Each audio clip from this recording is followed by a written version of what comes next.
안녕하세요. 안녕하세요. 2주 전이라서 기억이 가물가물하시죠?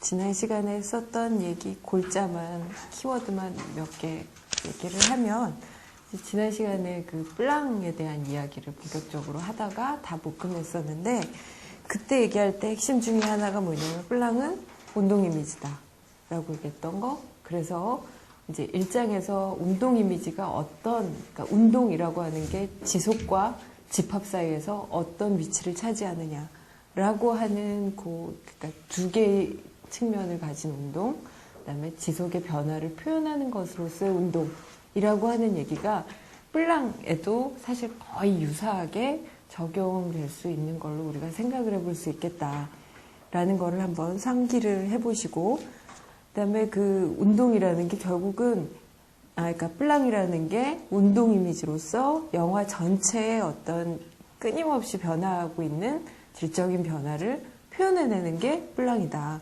그렇기 때문에 플랑을 분석한다, 즉 영화에서의 운동을 분석한다라는 거는 그냥 단순히 아주 수많은 운동 중에 하나를 그냥 찍어낸다, 그런 맥락이 아니라 이 영화에서 어떤 질적인 변화, 굉장히 중요한 어떤 변화를 표현해내는 것을 포착해서 분석한다라는 의미를 가지고 있기 때문에 플랑 분석이다라는 거는 어떤 작가의, 여기에서 표현대로 얘기하자면 어떤 작가의 뭐라고 그럴까요?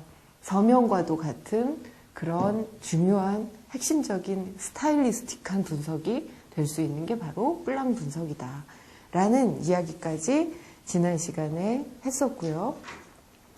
그 다음에 또 중요한 것 중에 하나가 뭐였냐면, 플랑이라고 하는 게, 그러니까 영화에서 가장 기본적인 단위라고 우리가 흔히 얘기하는, 그러니까 쉽게 말하는 용어로 바꿔서 그냥 쇼트라고 표현을 하면은요, 쇼트는 영화에서 가장 중요한 기본 단위이면서 죄송합니다. 예, 그게 뭘 또 의미를 하냐면, 영화의 가장 중요한 어떤 특성 중에 하나를 보여준다.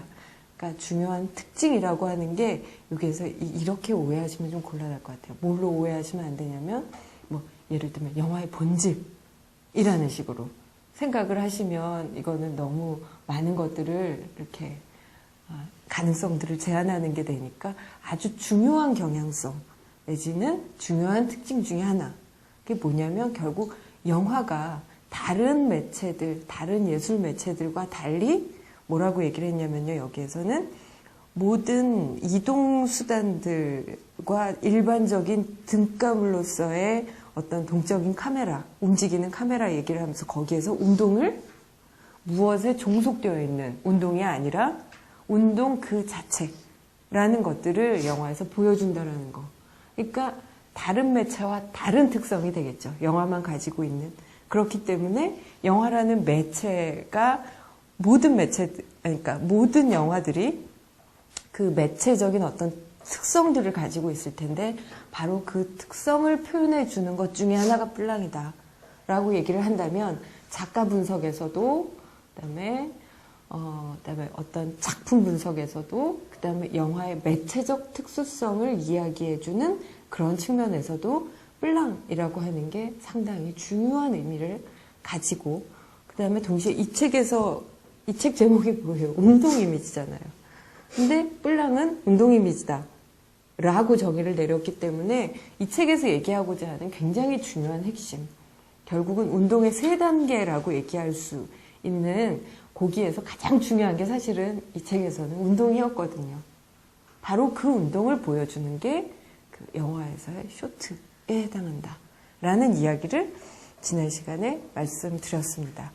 그래서 이 운동들로부터 추출된 어떤 이 순수한 운동, 해방된 운동을 플랑이 보여주고 있고, 그렇기 때문에 이제 우리 48쪽부터 들어가면은요, 이 플랑은, 그러니까 패러그래프 시작하는데 보시면요, 운동들의 동적인 단면을 만들어냄으로써 플랑은 변화하는 하나의 전체의 지속을 표현하는데 그치지 않고, 이미지 안에서 집합을 구성하는 물체, 부분, 양상, 차원, 거리, 각각의 물체들의 위치 따위를 끊임없이 변주시킨다. 기억나시죠? 전체와 부분 사이를 끊임없이 오가면서 결합과 분리 운동을 하는 게 뿔랑이고, 그런 역할을 하는 게 의식이라고 한다면 바로 영화의 의식, 영화의 어떤 코기토라고 할 수 있는 건 뭐다? 라고 얘기했냐면 그게 바로 뿔랑이다 라고 얘기를 했습니다. 그러니까 얼핏 보면 그냥 꼭 이 책 순서상 보면 이런 느낌이 들어요. 운동 이미지 해놓고 나서 운동에 대한 얘기하고 화면틀과 뿔랑이라고 이제 2장 제목이 달려있기 때문에 그 영화에서 기본적인 개념 이렇게 한번 슬쩍 훑고 지나가는구나 정도로 그 중요성을 좀 덜 이렇게 부각이 될 수도 있는데, 제가 봤을 때는 이 책에서 제일 중요한 챕터 중에 하나가 요 2장이라고 생각이 들어요. 몇 개를 꼽는다면. 네, 그래서 지난 시간까지 계속 얘기했었던 어떤 그런 전체와 부분 사이를 오가는 뿔랑의 어떤 변주 운동 이야기를 합니다. 그러면서 이 뿔랑이라는 게 도대체 어떤 거와 비슷하냐, 어떤 거라고 예전에 영화 이론가들은 표현했는가라는 얘기가 이제 밑에 나오는데요. 밑에 보시면 이제 앱스탱 얘기가 나옵니다. 앱스탱은 뭐라고 표현하냐면 순수한 운동으로서의 뿔랑의 이런 성격이 뭐냐면 계속 얘기했었던 전체와 부분 사이를 오가면서 무언가를 생성 변화시키는 그런 어떤 속성을 입체파나 동시주의 회화와 비교함으로써 가장 깊이 있게 그리고 가장 시적으로 표현하였다. 읽어볼게요. 모든 표면이 서로 나뉘며 잘리고 분해되고 서로 부딪혀 깨어져 흡사 곤충의 수없이 많은 조각으로 이루어진 눈으로 보는 것을 상상하게 한다. 그것은 캔버스가 조각조각의 면으로 이루어져 있는 도형기하학적인 이미지다. 원근법을 따르는 대신 화가는 그것을 쪼개어 그 안으로 들어간다. 바깥의 원근법을 그는 안의 원근법으로 대체한다. 여기가 가장 그 적절한 표현인 것 같은데, 그것은 현란하고 물결치며 다채로우며 습도 측정용 모사처럼 신축성이 있는 다중적 원근법이다. 또 왼쪽과 오른쪽이 다르며 위와 아래가 다르다. 이는 곧 화가가 현실에 대하여 제시하는 분할이 동일한 거리, 입체, 빛 등의 공통 분모를 갖지 않는다라는 걸 뜻한다라고 얘기를 합니다. 한마디로 얘기를 하면 원근법은 원근법인데, 우리가 첫 시간에 원근법에 대한 이야기 아주 짧게 잠깐 얘기했었는데요. 거기에서 보면 이 원근법적인 중심점, 그리고 그 중심점과 연관되었던 화가의 시점, 이게 사실은 굉장히 절대적인 지위를 차지하는 게 원근법이었다라고 한다면, 그거는 회화가 고정되어 있는 이미지였기 때문에 그런 절대적인 어떤 역할이 사실은 가능한 측면이 있잖아요. 고정이 되어 있으니까. 근데 영화는 핵심이 뭐냐면, 좀 전에 뿔랑 얘기하면서 영화의 그 아주 중요한 특성을 보여준다라고 그랬죠. 뭐냐면 한마디로 움직인다는 거예요. 이미지가 계속해서 움직이는 거죠. 그러면 분명히 카메라라는 저 기계가 원근법적인 장치로부터 그 생겨난 거기에 기원을 두고 있다는 걸 아마 다 아실 거예요. 분명히 하나의 초점을 가지고 이미지들을 배치하는 특성을 카메라라는 기계가 가지고 있는데, 그런데 중요한 거는 지금 우리 강의할 때 이 찍는 화면은 전혀 안 움직이죠. 안 움직이지만 보통 우리가 영화에서 보는 화면은 계속 움직인단 말이에요. 움직이는 매 순간순간 원근법적 중심은 사실은 계속 변경될 수밖에 없는 거죠. 그렇기 때문에 아까 거기에서 표현대로 현란하고 물결치며 계속 이동한다라는 얘기예요. 끊임없이 신축성이 있고 변화하는 성격을 가진 하나의 중심점을 가진 게 아니라 다중적인 중심을 가진 원근법이다. 그렇기 때문에 다중적인 중심을 가졌다라고 하는 거에서 우리가 짐작해 볼 수 있는 게 앞에 표현되었던 입체파나 동시주의 회화와 앱스탱이 왜 비교했는지가 이해가 되는 거죠. 예, 입체파 같은 경우에 원근법적 중심이 아니라 각각의 부분들, 피카소 그림들에서 보면 각각의 부분들에 대한 서로 다른 어떤 그 포커스가 동시에 나타나는 게 입체파고요. 그다음에 동시주의 같은 경우도 여러 개의 동시적인 순간들이 서로 다른 중심을 가진 동시적인 순간들을 한 화폭 내에다가 드러내는 게 동시주의거든요. 그렇기 때문에 마치 회화에서 비슷한 걸 찾으려면 그런 것들이 있을 텐데 사실은 걔네들은 그렇게 자연스럽게 보이지는 않아요. 그러니까 피카소 그림 보고 어우 자연스러워라고 생각하는 사람은 없거든요. 아, 뭘 말하려고 하는구나. 그러니까 어떻게 보면 르네상스 이후부터 서양의 사상 혹은 서양의 이미지들을 지배해왔었던 원근법적인 중심화, 그다음에 이제 그것과 관련해서 지난번에도 아주 간단하게 말씀드렸지만 서양의 어떻게 보면 로고스 중심주의하고 연관되어 있는 게 그 원근법적인 단일 원근법적인 어떤 중심화라고 생각한다면 영화는 어떻게 보면 그거 자체로 서양의 그 단일 원근법적 그 전통을 약간은 깨고 나가는 것을 그 매체의 특성으로 하고 있다라는 얘기도 사실은 여기서 우리가 끌어내 볼 수 있는 지점이라고 생각을 합니다. 그래서 영화가 회화보다 훨씬 더 직접적으로 시간의 입체성과 원근성을 부여한다라는 이야기도 아마 이해가 되실 거라고 생각이 들어요. 첫 시간에 간단하게 얘기했었던 원근법의 그 흐름을 생각을 해본다면 회화에서 그 사진으로 영화로 가면서 변화하는 핵심적인 지점 중에 하나가 뭐냐면 원근법적 중심화가 약화된다라는 점이었고 그 약화를 끌어내는 가장 중요한 요인의 유입이 뭐였냐면 시간성이었거든요. 어느 순간, 그러니까 사진에서 순간을 포착한다라는 게 이미 거기에서의 핵심적인 그 중심적인 그 원근법적 중심점이 이미 곧 바로 다음 순간에 변화할 수 있다는 걸 함축하고 있기 때문에 내가 여기에서 찍었으니까 이렇게 보이는 거지 조금만 방향을 틀어도 한 10초 있다 찍어도 분명히 이미지는 달라진다라는 거예요. 그런 의미에서 굉장히 약화가 되는 거죠. 바로 이제 시간성이라고 하는 게 그런 그 원근법적 중심의 약화와 굉장히 긴밀한 관련을 가지고 있다는 걸 떠올린다면 이 영화에서의 뿔랑이라고 하는 게 시간성을 함축할 수밖에 없는 거죠. 일정 정도의 지속을 가지고 있는 길이를 가지고 있는 것이기 때문에 그리고 끊임없이 중심을 이탈하게 만드는.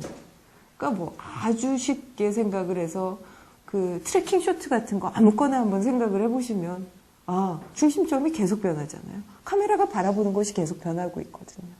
그러니까 그런 부분에서 이제 이 시간의 입체성과 원근성이 부여되었다라고 이제 표현을 하고 있습니다. 그래서 앱스탱이 뭐라고 표현을 하냐면 49쪽 거기 보시면요. 앱스탱은 뿔랑의 개념에 가장 가깝게 접근한다. 그것은 동적인 단면, 즉 일종의 시간적 원근법 내지는 변조이다. 라고 여기에서 이제 약간 어려운 개념이 나왔습니다. 변조. 예, 변조가 이게 도대체 뭐냐라는 게 이제 밑에 아주 간단하게 설명이 되어 있는데요.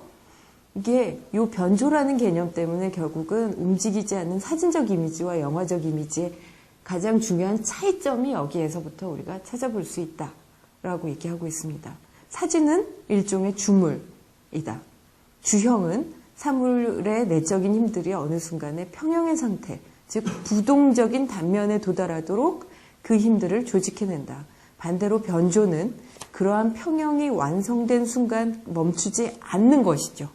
멈추지 않고 계속해서 주형을 바꾸며 가변적이고 연속적인 시간적 주형을 구축하는 것이 변조다라고 얘기를 하고 있습니다.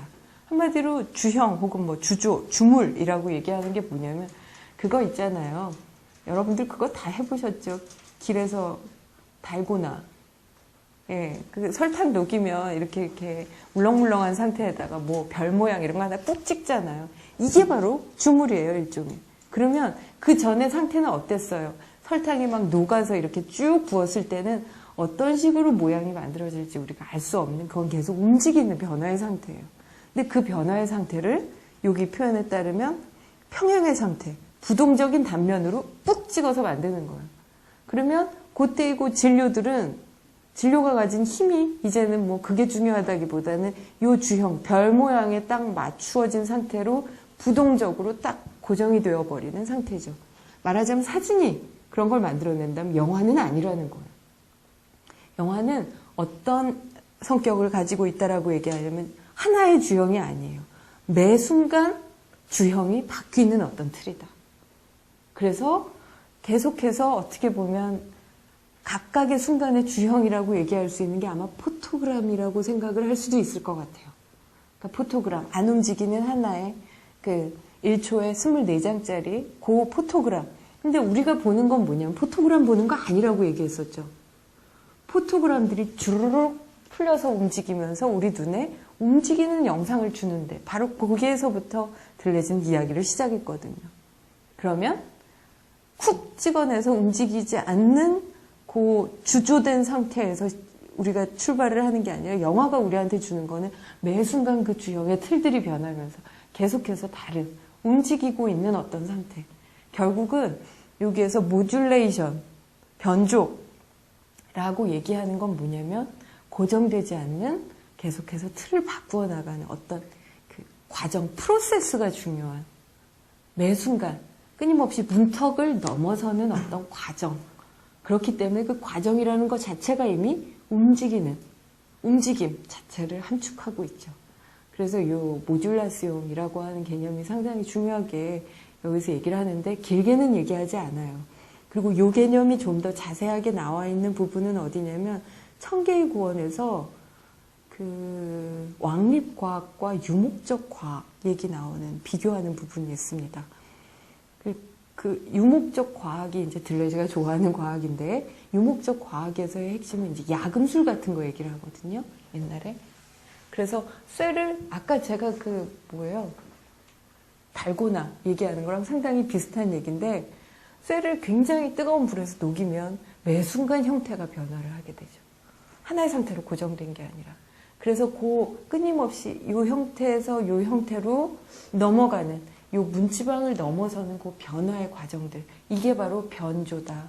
그러니까 동적인 생성 과정을 강조하는 부분.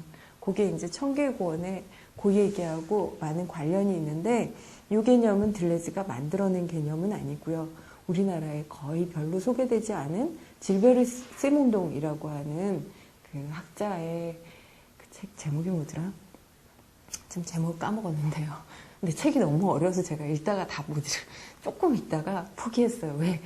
그냥 철학책이면 그래서 좀 보겠는데 철학 이야기보다 생물학과 물리학과 그런 얘기들이 거의 책에 전체에 막 산포돼 있어가지고 굉장히 어려운 책이었어요. 그러니까 그 개체와 생성에 대한 이야기. 주로 고 질베르 시몽동한테서 빌려온 개념입니다. 그래서 아직은 우리나라에서 접근하기가 번역이 안 되어 있기 때문에 쉽지가 않긴 한데 여기에서의 핵심은 한마디로 뭐라고요? 동적인 과정을 중요시한다라는 거. 바로 뿔랑은 바로 그 동적인 과정이다. 그 정도로 생각을 하셔도 될 것 같습니다. 그래서 그 밑에 보시면 사진가는 렌즈라는 매개체를 통해서 진정한 빛의 자취를 획득하고 그것의 주물을 떠내기 위해 작업한다 라고 한다면 영화는 대상의 시간 위에 스스로를 주조하고 게다가 그것의 지속의 자취까지 취한다는 역설을 실현시키는 게 바로 영화다. 바로 이 지속의 자취까지 취하는 것이 바로 무엇 때문에 가능하다라고 얘기를 하는 거냐면 결국은 뿔랑이 이 역할을 해낸다라는 거죠. 뿔랑 없는 영화는 없잖아요. 예. 굉장히 다양한 뿔랑들이 있을 수 있지만요. 그래서 요 3절 운동성, 몽타주와 카메라의 운동에서 결국 다루는 부분은 뭐냐면 이 다양한 뿔랑들의 가능성에 대해서 이야기하고 있는 부분들입니다. 이제 맨 처음에 나오는 얘기는 뭐냐면 지난번에도 얼핏 나왔던 것처럼 들레즈는 베르그송의 물질과 기억 1장에서의 내용을 가지고 이 책에서 영화 이미지가 뭐냐라는 걸 밝히려고 하는데 물질과 기억 1장에 영화 이미지까지를 해명할 수 있는 이미지에 대한 너무나 놀라운 분석이 있는데 그럼에도 불구하고 그 책이 나온 10년 후에 베르그송이 썼던 창조적 진화에서는 한마디로 베르그송이 영화를 씹고 있다 이거죠. 바로 그 이제 묘한 지점에 대해서 얘기한 바 있는데 바로 그 얘기가 여기에 조금 더 자세히 나옵니다. 카메라가 고정되어 있던 시대에는 도대체 이 운동성이라고 하는 게, 우리가 뿔랑이라고 하는 걸 어떻게 바라볼 수 있었겠는가라는 이야기로 시작을 합니다. 카메라가 고정되어 있던 시대는 어땠을까라고 하면서 첫 번째로 화면 틀은 변동이 없는 전체를 바라보는 관객의 유일한 정면 시점에 의해 규정된다. 그러니까 연극 무대 같은데 앞에서 딱 고정된 시점으로 그 무대를 찍는 방식으로 이제 초반기에는 그런 영화가 많았었죠. 그래서 이태리 같은 경우에는 워낙에 그 오페라 같은 게 굉장히 그 흥행했던, 정말 대중 매체, 대중 문화로 흥행했던 나라였기 때문에 그때 뭐였더라? 또 제 고유명사에 굉장히 취약한 기억력을 또 보이는데, 아마 예술영화, 이제 그런 이름으로 나왔었던 어떤 영화의 종류들이 바로 그런 것들을 찍은 거예요. 연극이나 오페라나 그런 것들을 정면 시점으로 안 움직이게 찍고 있다라는 거죠. 근데 그랬을 때 따라서 서로를 참조하는 가변적인 집합들 간에 아무런 소통도 없다.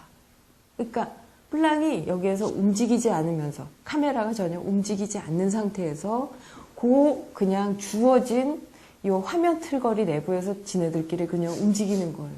그래서 이 뿔랑과 그 다음 뿔랑을 연결하는, 걔네들을 관통하면서 이렇게 흐르고 가는 어떤 전체의 지속? 그런 것들을 찾아보기가 매우 곤란하다라고 얘기를 하는 거예요. 그러니까 한마디로 얘기를 하면 그때는 영화가 제대로 안 됐었다라는 거죠. 영화가 제대로 자기의 어떤 역할을 해내지 못했던 시기였다라고 비판을 하는 부분이고요. 두 번째로 뿔랑은, 이게 보통 영화 개념 사전이라든가 백과사전 그런 데를 찾아보셔도 뿔랑에 대한 개념이 이런 식으로 나와 있는 데가 굉장히 많아요. 근접 화면에서 원경에 이르는 카메라로부터 어떤 거리에 있는 공간적 단층을 가리키는 독특하게 공간적인 디터미네이션을 뜻한다. 그러니까 보통 우리가 롱쇼트, 미디움 쇼트, 아메리칸 쇼트, 니샷, 그렇게 얘기하는 것들이 다 이런 개념에 의해서 구분하는 거죠.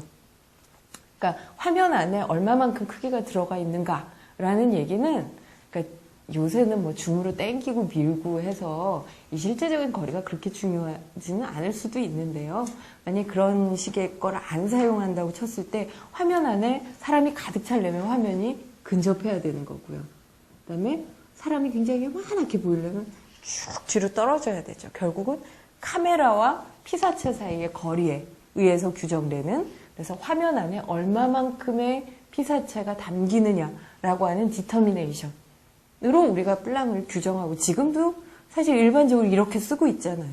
네, 롱쇼트, 익스트림 롱쇼트, 클로즈샷, 그게 다 이 규정에 의한 것들이거든요. 그래서 이렇게만 했을 때 이게 과연 제대로 된 정의냐? 아니라는 얘기죠, 한마디로. 그러니까 우리가 그렇게도 쇼트를 얘기를 하지만 쇼트를 테이크 개념을 빼놓고선 쇼트를 생각하기도 굉장히 곤란하단 말이에요. 근데 이건 거의 순간적인, 마치 앞에 표현을 빌어서 얘기를 하면 어떤 부동적 단면으로 그냥. 근데 영화에서 언제나 그 크기가 유지되면서 쇼트가 진행되는 경우가 아닌 경우가 너무너무 많죠. 클로즈업으로 시작해서 나중에는 저기 익스트림 롱으로 끝나는 경우도 전혀 이상한 쇼트가 아니잖아요. 굉장히 일상적으로 볼 수 있는 쇼트이기 때문에 이것만 가지고서는 쇼트에 대해서 분석 자체가 안 돼요. 너무너무 부족한 개념이에요. 그래서 여기에서 운동은 따로 드러나지 않으며 이런 식으로만, 그러니까 카메라가 고정되어 있었을 때는 이게 가능하겠죠. 예, 가능했었을 수도 있겠지만 여기에서는 운동은 따로 드러나지 않고 아마 그 집합 안에 있는 부분들의 아주 이런 이동운동, 약간의 이동운동 정도로만 표현이 됐었을 거예요. 따로 드러나지 않으며 동적 대상 및 이동수단의 구실을 하는 요소나 인물, 사물들에 여전히 종속되어 있다. 무슨 얘기인지 아시겠죠? 사람이 움직이고 자동차가 휙 지나가고 운동은 자동차 운동이고 사람 운동이야. 카메라는 안 움직이는 상태예요. 그래서 결국 동적 대상이 하나의 공간 속의 한 면에서 다른 면으로, 평행적인 한 단층에서 다른 단층으로 각각 독립성을 지니거나 초점이 맞은 상태로 지나가는 만큼 여기에서의 전체는 근본적으로 집합과 혼동된다. 즉 무슨 얘기냐면 여기에서는 그 모든 쇼트들을 꿰뚫고 관통하면서 얘네들을 이어주고 있는, 지속하는 전체가 아니라 거의 앞에 처음 쇼트, 두 번째 쇼트, 세 번째 쇼트의 합계로서의 어떤 집합으로서의 역할밖에 못하고 있다라는 이야기예요. 결국은 씹고 있다라는 거를 감을 잡으시겠죠. 그러니까 이때는 뿔랑이 제대로, 그러니까 이게 그 잠재성이나 그 어떤 할 수 있는 역량을 전혀 제대로 발휘하지 못하고 있는 상태였다. 이게 바로 초기 영화의 상태다. 라고 얘기를 하면서 그 패러그래프 맨 밑에 보시면 또한 베르그송의 비판은 바로 이 초창기 상태와 관련해서 이루어진 것이다. 라고 얘기하고 있습니다. 그래서 여기에서는 고유한 의미에서의 변화나 지속은 존재할 수가 없고요. 그저 평행하는 어떤 영역들을 포개어 놓은 것 정도 밖에는 없었다라는 거예요. 그래서 여기에서는 운동 하이픈 이미지 없어요. 운동 하이픈 이미지가 아니라 단순히 운동의 상태에 있는 어떤 대상, 그러니까 전혀 해방되지 못한 종속된 사물이나 사람의 운동은 볼 수 있지만, 즉 어떤 이미지의 운동은 볼 수 있지만 운동 하이픈 이미지는 못 봤던 게 바로 영화의 초창기 상태다라고 얘기하는 부분입니다. 이해되셨죠? 예. 그래서 이제 그 뒤로 밑에 패러그래프로 넘어가면 이제는 이제 초창기 상태에서 벗어난 거예요. 그래서 운동이 해방되기 시작한 이후에 대해서 얘기하고 있습니다. 운동 이미지가 어떻게 구성되었는지, 혹은 운동이 어떻게 인물과 사물들로부터 추출되었는지를 알아보면 우리는 그것이 두 개의 다른 형식으로, 두 경우 모두 지각하기 어려운 방식으로 이루어졌음을 확인할 수 있다. 운동이 어떻게 도대체 이 영화에서 나타나냐, 두 가지 방식이 있는데, 하나는 당연히 생각할 수 있는 게 카메라의 운동성에 의해서 당연히 운동들이 나타나겠죠.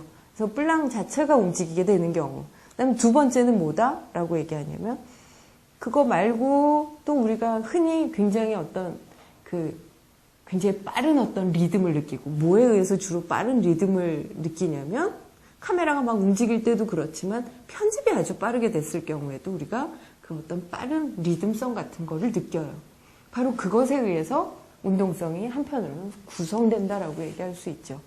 그러니까 예를 들어서 딱 떠오르는 것, 제가 본 것 중에 가장 리드미컬한 운동성을 편집으로 보여줬던 것은 에이젠슈타인의 10월 같은 경우에 거의 앞부분 맨 앞 말고 한 두 번째 시퀀스쯤 되나요? 막 총칼이랑 사람들이랑 막 이렇게 번쩍번쩍하게 편집을 굉장히 빨리 해놨는데, 각각의 아주 짧은 그 쇼트들 각각을 보면 움직이는 쇼트들 아니에요. 그냥 총이 이렇게 놓여있고, 그 다음에 사람들이 왁 있는 모습, 길거리에 막 쏟아져 나오는 사람, 그 다음에 총들이 또 이렇게 막 있고, 근데 각각의 이미지, 예를 들면 총을 이렇게 쫙 총들이 있는 모습, 사람들이 있는 모습. 에이젠슈타인 특징 아시죠? 한 가지 방식으로 가지 않아요. 끊임없이 충돌과 갈등, 이미지에서 자기가 할 수 있는 모든 가능한 충돌들을 이끌어내서 영화를 구성하는 게 에이젠슈타인의 기본 특징인데, 이렇게 갔다가 이렇게 갔다. 근데 각각의 그 짧은 쇼트들은 카메라가 막 이렇게 움직이느냐? 안 움직여요, 거의. 움직이지 않는데 요 쇼트와 요 쇼트와 요 쇼트와 요 쇼트들이 굉장히 빠르게 편집되면서 우리 눈에는 거의 얘네들이 번쩍번쩍 움직이는 걸로 느껴져요. 그러니까 카메라가 동적이지 않다 하더라도 그런 편집에 의해서, 그런 몽타주에 의해서 우리는 운동성을 충분히 감지하죠. 예, 그 이야기를 하고 있습니다. 그래서 다른 하나 역시 편집에 의해, 다시 말해 완전히 고정되어 있을 수도 있는 각각의 혹은 대다수의 뿔랑들의 연결을 통해서 운동이 생겨났다. 결국은 운동이라고 하는 게 카메라 자체의 움직임에 의해, 그 다음에 편집에 의해서 운동이라고 하는 게 나타나거나 혹은 구성되었다라고 얘기할 수 있겠습니다. 그래서 순수한 운동성이라고 하는 건 이런 방법으로 얻어질 수 있었고, 주로 이제 약간은 초창기 상태를 보자면 인물들의 운동에 의해서 추출되었다. 그것이 카메라의 이동으로 얻어지는 경우는 초창기 상태에서는 사실은 거의 없었고 이것이 가장 빈번한 경우였으며 뭐 어쩌고저쩌고 얘기 나오면서 근데 몽타주든 아니면 카메라의 이동이든 초창기 영화에서는 뭐라고 얘기하냐면 두 가지 방법 모두 초기에는 눈에 띄지 말아야 한다라는 제한이 있었다라고 쓰여 있습니다. 에이젠슈타인 영화 같은 경우는 눈에 무지하게 많이 띄죠. 몽타주 했음 온몸으로 드러내잖아요. 근데 우리가 일반적인 뭐 헐리우드 고전 영화라든가 아니면 상업 영화라든가 그런 걸 보면 편집을 당연히 했다라는 걸 알고 있지만 영화를 보는 순간 여기서 이렇게 편집했네? 그거 별로 그렇게 자각하지 않아요. 비가시 편집이 어떻게 보면 서사 영화에서 서사를 끊어먹지 않게 하는 가장 중요한 요소 중에 하나죠. 그 다음에 카메라의 이동이 너무 급격하게 눈에 띄는 경우 예를 들면 예전에 무슨 영화였더라? 제목을 제가 까먹었는데요. 페이크 다큐처럼 해가지고 끊임없이 들고 찍기로 찍었던 카메라인데 보고 있으면 카메라가 너무 흔들리니까 막 토가 나오려고 그래요. 미식미식하고. 그렇게 카메라가 너무 카메라 자체의 존재성을 부각하게 되면 사실은 그 디지시스 안으로 몰입해서 들어가는데 방해를 주죠. 카메라 자체의 그 존재를 우리한테 부각시키면은요. 그러니까 카메라가 움직일 때도 가능한 한 눈에 띄지 않아야 하기 때문에 인물의 움직임을 자연스럽게 따라간다라든가 그런 방식으로 움직이게 되면 움직였다 하더라도 움직였다 안 움직였다 우리가 별로 생각을 할 필요가 없게끔 해주는 그게 주로 이제 초기의 방식이라고 한다면 물론 영화사 초기라고 할 만한 아주 옛날에도 특히 한 20년대 아방가르드 영화 운동에서 보면 카메라들이 현란하게 움직이거나 아니면 편집이 심하게 눈에 띄게 만들죠. 에이젠슈타인이든 베르토프든 굉장히 심한 편집들을 눈에 마구 띄는 그런 편집들을 사용을 합니다. 어쨌거나 간에 근데 일반적인 영화들에서는 이제 별로 눈에 안 띄는 방식으로만 그 플랑의 무브먼트나 아니면 편집이 이루어졌었다라고 얘기를 하고 있습니다. 그래서 그 밑에 조금 내려가 보시면 이미 영화의 고유성이라고 할 이러한 운동은 초창기적 조건들이 강요하던 한계들에 만족할 수가 없었으며 일종의 해방을 요구했다. 카메라든 편집이든 눈에 띄지 말아야 한다. 왜? 나 눈에 띌래. 60년대 예를 들면 누벨바그 같은 경우에 이제 눈에 띄게 카메라의 움직임이나 편집이 이제 눈에 확 드러나기 시작을 하죠. 그래서 이른바 초창기 이미지, 즉 운동 속의 이미지, 즉 운동하고 있는 이미지, 운동 하이픈 이미지가 아니라요. 그 운동 속의 이미지란 결국 그것이 머물러 있었던 그것의 상태보다는 그것이 나아가려 하던 경향에 의해서 더 잘 정의되었다. 저번에도 비슷한 얘기가 나왔는데 사물들의 본질은 그것의 초창기 상태보다는 그것이 웬만큼 무르익고 난 이후에 오히려 잘 드러난다라고 했던 베르그송 얘기를 1장에서 들레즈가 인용한 부분인데 이제 그런 방식으로 다시 얘기를 한 거예요. 즉 들레즈가 여기서 그 바라보고 있었던 관점은 영화가 초창기에 사실은 자기의 가능성을 제대로 깨닫지 못했을 때 그 상태를 가지고 영화가 뭐다라는 걸 규정하는 거는 굉장히 좀 부족한 방식이고 사실은 이렇게 어긋난 방식이고요. 오히려 웬만큼 시간이 지난 이후에 영화가 자신이 무엇을 할 수 있는지 무엇을 드러낼 수 있는지 그런 가능성들을 펼쳐 보이기 시작했을 때 그 상태를 가지고 영화에 대해서 우리가 봐야 되지 않겠느냐. 그래서 그것의 상태보다는 그것이 앞으로 나아가려고 하던 어떤 경향성에 따라서 영화를 정의해야겠다라는 이야기를 하고 있습니다.